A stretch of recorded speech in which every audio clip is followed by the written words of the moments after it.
All right, folks, something I forgot to go over in the last video that we're gonna go ahead and go over now. This video is gonna be a little bit longer just because I'm gonna get into the project assignment a little bit. Most of it will be in the assignment the way it's written up, but this is just gonna help to supplement that. So in the last video, we talked about developing space. Another good thing we can do to develop space is to utilize the edge. So pretending that this rectangle is our entire piece of paper, it's our entire drawing. Utilizing the edge is really quite simple. And it goes back to that idea that you don't have to see all of something to know what it is. And the whole purpose of art is to interact with the viewer. Ultimately, you want to elicit some sort of response, and you want to keep them engaged in whatever they're looking at. If it's your artwork, you want them to keep looking at it. So one way to do that is to utilize the edge in our drawings. And what that does is create this impression that there's more happening beyond what we see. So you can think of the frame of a picture, just the area within that the picture is on, as a window. You know, think about if you're sitting in your room and you're looking out the window, you can see what's directly outside based on your viewing angle. But you know that there's more going on beyond what you can see, right? The world does not consist of just what you see outside that window. And we can create that same impression in a drawing. So what we want to do, again, we don't want to show them everything. We want them to engage their own imagination so that they kind of have to fill in some blanks. So what we want to do is we don't necessarily want everything to be contained within the middle of the drawing. We want it to be leaving the edge. So say I've got something like a shape that's leaving the edge. Okay? So your mind will connect the dots and fill in the missing pieces. So I don't have to show everything.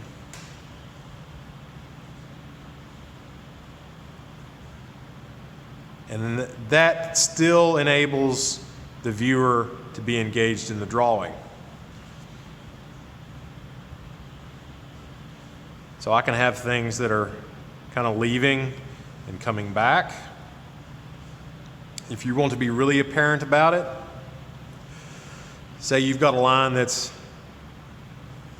doing something very straightforward and consistent. And if it's leaving there and then coming back, okay? Another way to do that is to make sure it's treated the same way throughout the drawing.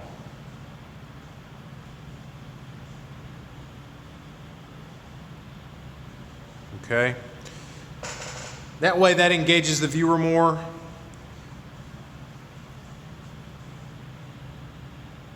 And creates that depth of space,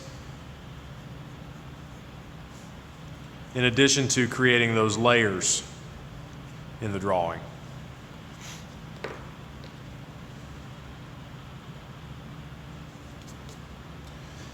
So that's how we're going to utilize space in the drawing. Anyway, I just wanted to throw that in there because I didn't quite go over that in the video on space. But we want to make sure we're incorporating that into our final drawing because it's going to be part of the rubric I'm going to be scoring based on. I want to be able to see that you're utilizing the edge in your drawing. And just as a quick recap, you know, just something very simple here. Let's draw another frame. You know, I don't have to have all of something in the drawing to know what it is. Okay, so our minds can fill in the blanks.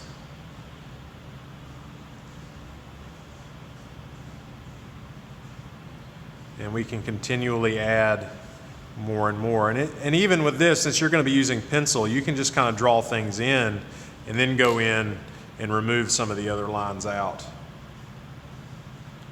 I guess I'm probably shaking the thing. I'm drawing too heavily, and I'm going to go over that in a minute. I'm not used to making videos, and This is a bit weird to me, so y'all just bear with me. I'm sure I'll get better at it as we go on. So just make sure you're developing that space and you're utilizing the edge. So let's talk about your project. So what you all are going to do is called a non-objective abstract line drawing, okay? So you're going to take a whole sheet of paper in your sketchbook and you're going to do a drawing on the whole sheet. That means top to bottom, edge to edge. I don't care if it's oriented this way. If the paper's long ways like this is landscape. If I turn it up like this, it'd be considered portrait. It can be oriented whichever way you want. Just make sure when you photograph it that you photograph it and upload it the way you want it to be seen.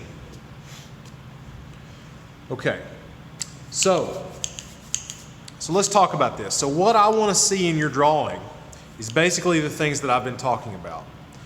I want to see that variety of lines. I want to see all those different kinds of lines. I don't want to see anything that I can recognize. So you don't need to be drawing, you shouldn't be drawing hearts and stars or trees, canoes, whatever. I don't want to see that stuff. This is pure design. So what I really want to see is that you're just kind of exploring your options with a variety of different lines and shapes that you create. General straightforward shapes, yes, you can do that. But we want to be creating a drawing that is non-referential, meaning it doesn't reference anything. So as we're drawing, we just want to add things in. You should draw lightly with your pencil at first, because the whole object of this is that you're going to be adding to and then taking away.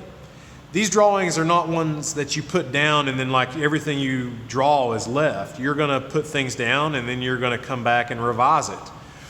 You can think of it like it's almost like writing a paper where you'll say something and you come back later like, oh, that sentence doesn't make any sense. I'm not going to keep that. I don't like it.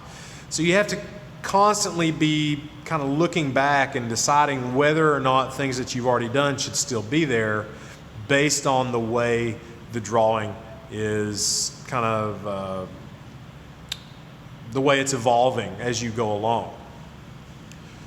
So just begin by adding things in. Go ahead and start incorporating some of those layers. I want to see like thick and thin in your lines. I want to see like expressive lines. It doesn't mean they have to stay there. It just means you're going to keep them for now. You're going to keep adding them to the drawing. And we can come back later and change things as we need to.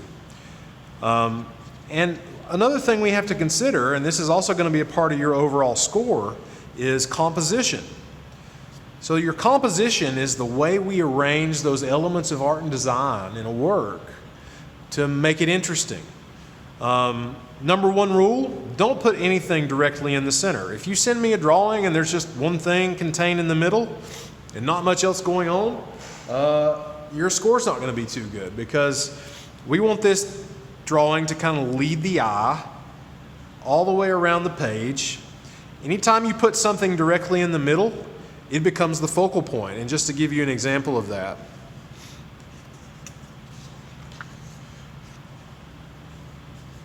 come back to my frame here. Okay, so say I'm drawing something and I've got a shape right in the middle. Everything's symmetrical. I might be making it kind of interesting, but eventually this is going to get pretty boring no matter what I'm drawing.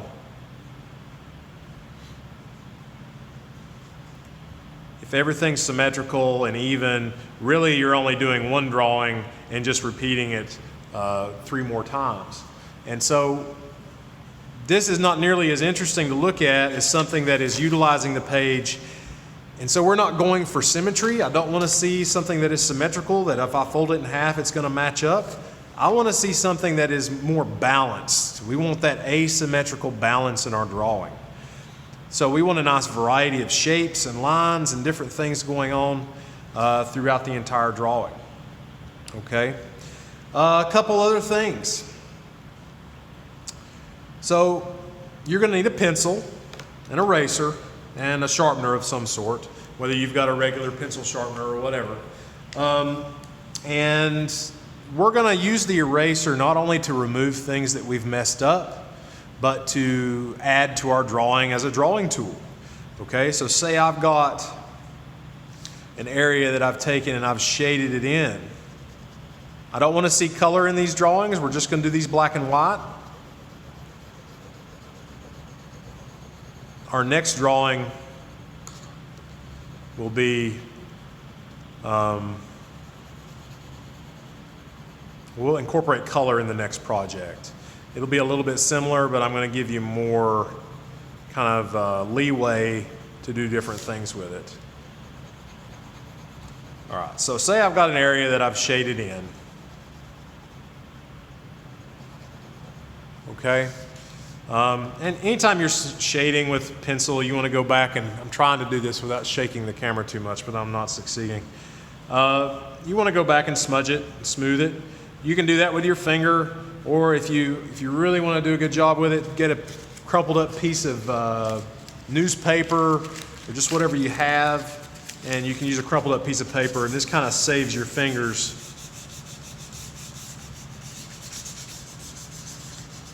So you can smooth everything. Let me stop the camera. I'm sorry for the camera shaking, folks. So say we've got an area that's darkened in like this. I can come in with the eraser and I can actually use it to draw.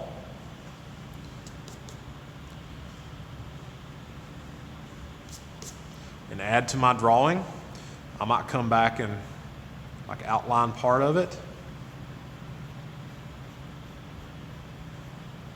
Okay, so you can see how that gives it different definition. And so you're creating a nice variety in value. So value is the range of light to dark in a drawing. And I can even go further and I can say, okay, well, it's going to be getting darker on this side. And then I'm going to just let it fade back to lighter. So I'm kind of creating that. This creates more depth. It's another way to create space is by using value. So in addition to having those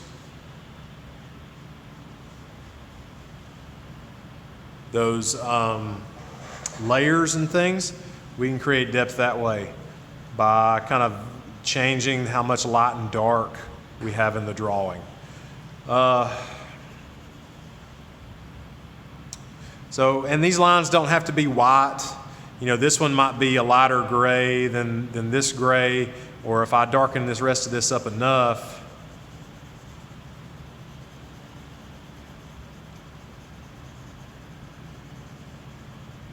then I can come back, and again, we got a smudge.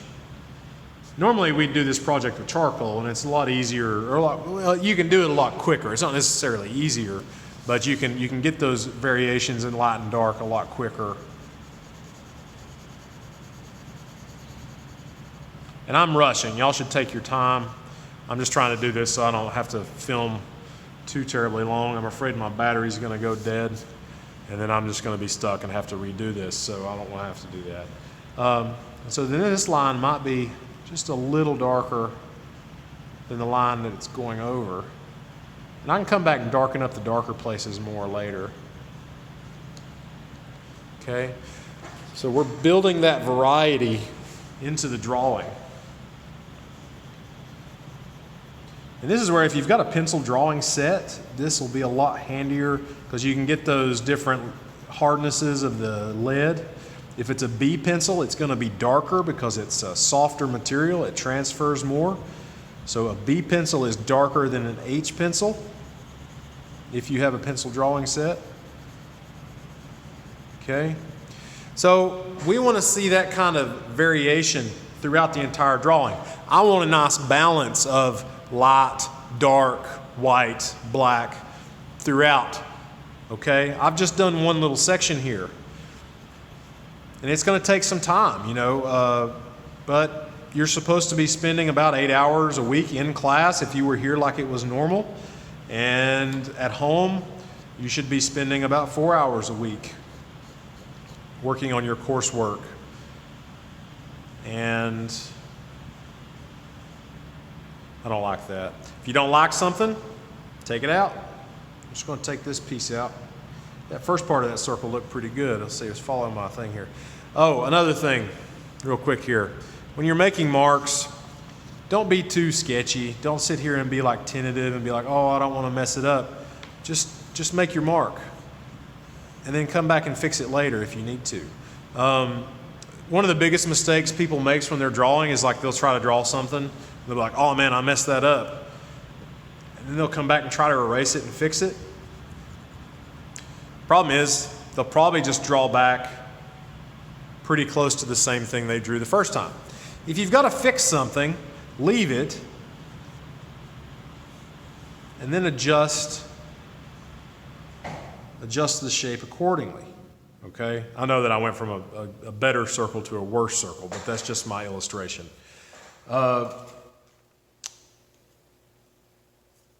If you're worried about drawing, and you want to be able to draw lightly, when you're drawing this, draw as lightly as possible, and that way, when you do need to erase and fix something, you can come back and fix it pretty easily.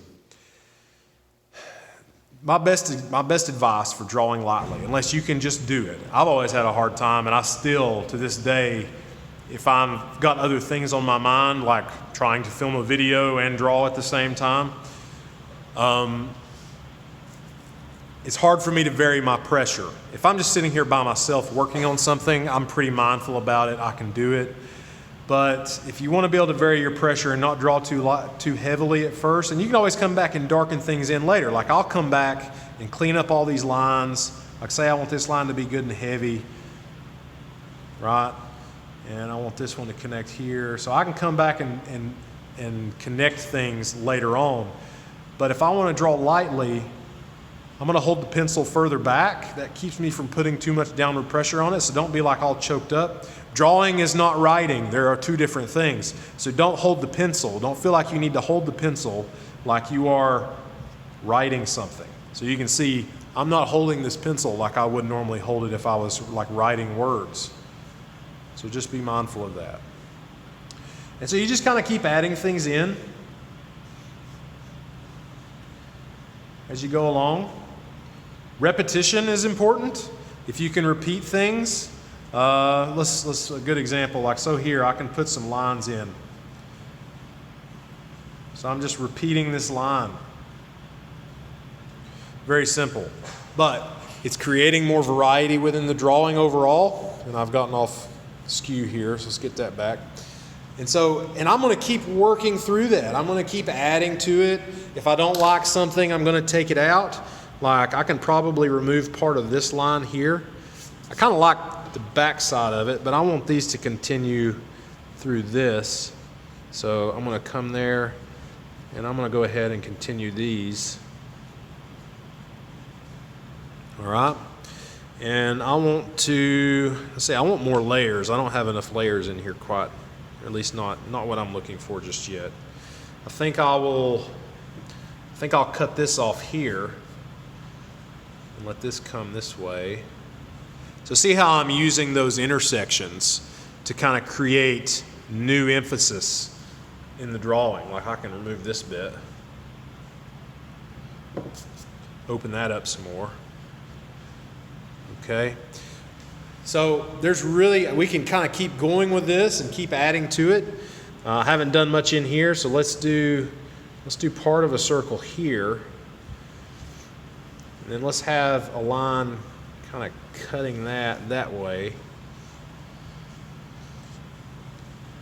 Like that. And then I might actually just connect this. Actually, no, I don't like that. So, you just make decisions. And I'm not fussing over it. I'm just trying things. And that's what I want you all to do. I want you to try things, okay? So, for your assignment, we're going on 20 minutes here, so I'm going to call it. And if you have more questions, you're welcome to email me and ask me. But your assignment is you're going to do a drawing like this, okay? And it's going to take some time. This is not something you can do in 15 minutes and expect it to be good. So, in fact, if you can do something in 15 minutes, it's probably not worth doing. Art requires patience, and it requires time, and it requires thought. You have to think about what you're putting down, if it's working. A couple things you can do. I'm going to take my phone off the holder here. I'm going to turn it up the right. Actually, I'm going to keep holding it this way. A couple things that you can do is get away from it. So every now and then pick your drawing up, hold it at a distance so that you can kind of look at it and see the whole thing. If you're sitting up on it and you're just looking at all the little things all at one time, you get to where you can't really see it as easily. You want to be able to get away from it and see it at a distance, and that way you can kind of take the whole thing in for what it is and quit fussing about all the little things. So look for the balance. Again, you want an interesting composition. You don't want anything directly in the center. It's fine for things to cross the center, but I don't want to see a focal point of any kind. Okay? So now I'm going to show y'all some examples of student work. And again, these are from like normal Art 1 class, and these are done in charcoal. But these are what we normally would do. And these take several days. I have them all start the same. The drawings look very simple. And then I have them start to alter them. We all basically draw the same thing for the first day. Like the first day, all the drawings look exactly the same. Same lines, same curves, everything. And then the next day I come in and tell them to erase pieces and put new things in. So after a couple days of that, they start to change. And they start to become different drawings. Okay, so there's the first one. Here's the second one. All right. So again, and then here's another one. So you can see all three of these drawings are very different. They do share similar elements, but overall, they've got different things going on, but they're all hitting on those things I talked about. They've got interesting compositions. There is a nice variety of the line. The quality of the line is nice. They're nice and clean and smooth. You've got that variation of light and dark, so that value in the drawing. Okay? So there's a lot going on here. And look, I know, folks, this video has gone longer. I said I was going to try to keep these short and sweet, but this is information you need to know. Okay? So I hope you all take the time to watch this. It'll help you, and it'll help your overall scores. And just take your time with it. Put the necessary class time into the drawing, and I'm sure you'll do well. This being high school, we've got to start moving away from things we've done in the past. And to do that, we're going to start in a completely different way of doing things. And, I've got to kind of deprogram y'all from the way you learn to do things in like elementary school. So that's my goal. I'm going to try my best to actually teach you all some skills and little tricks and things so that you, by the end of this semester, have some confidence in your abilities to make art. Anybody can do it. I don't care whether you know how to draw or not. That's why you take the class, because you can learn how. We can teach you. I wasn't always that good at it myself, but I'm stubborn. And if I start something, I try to finish it. And I always want to get better. It's just like playing sports. If you play basketball, the first time you shot a free throw, you probably weren't terribly good at it. You have to repeat it. You have to do it. You have to keep doing it. And that's how we gain expertise. Okay? So, this is what we're shooting for. Again, this is charcoal. It's not pencil. You're going to be using pencil. But, and this is where you're going to start. You just got to start laying stuff down and go from there. So, good luck to you. And if you need any help, just email me, and I will be happy to help you any way I can. Okay? Y'all have a good day.